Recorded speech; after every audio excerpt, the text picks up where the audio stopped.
12ஆம் வகுப்பு வந்து பார்த்தீங்கன்னா மார்ச் 2ஆம் தேதி ஆரம்பித்து மார்ச் 26ஆம் தேதியோட முடியுது. 10வது வந்து பார்த்தோம் அப்படின்னாக்கா மார்ச் 11ஆம் தேதி ஆரம்பித்து ஏப்ரல் 6ஆம் தேதியோட எக்ஸாம் முடியுது.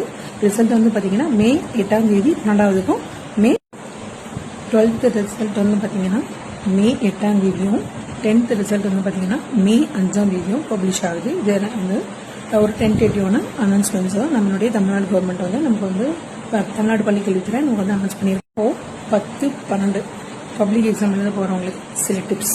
ஃபஸ்ட்டு வந்து ஒரு 5 முக்கியமான விதிகளை நம்ம வந்து ஃபாலோ பண்ணோம் அப்படின்னாக்கா ஈஸியாக நம்ம என்ன பண்ணலாம்னா 12ஆம் வகுப்பு பொதுத் தேர்வில் நம்ம வந்து பாஸ் ஆகி அதிக மதிப்பெண்கள் பெற்று நல்ல கல்லூரி. ஃபஸ்ட்டு டிப் நம்பர் 1, ஃபஸ்ட்டு நம்ம என்ன படிக்க போகிறோம் அப்படிங்கிறதுல வந்து ரொம்ப தெளிவாக இருக்கணும். அது சப்ஜெக்டாக இருக்கலாம் அல்லது நம்ம படிக்கக்கூடிய 5 மதிப்பெண்கள் அடிப்படையாக இருக்கலாம். அதாவது 5 மதிப்பெண்ணா, 1 மதிப்பெண்ணா, 2 மதிப்பெண்ணா அப்படிங்கிறது ஃபஸ்ட்டு தெளிவாக இருந்தது.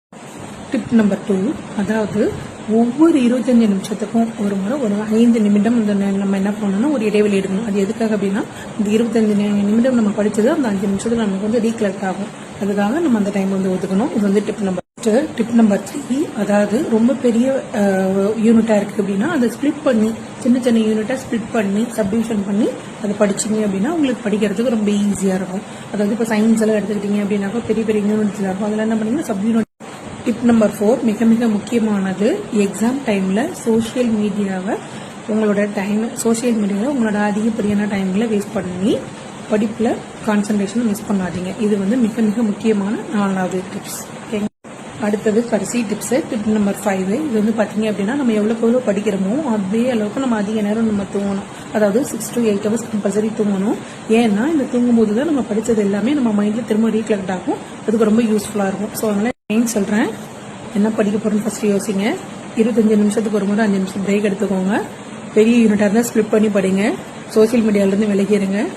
6 to 8 hours கண்டிப்பாக தூங்குங்க. நல்லா ஹெல்த்தியான ஃபுட்டாக எடுத்துக்கோங்க. நல்லா எக்ஸாம் எழுது.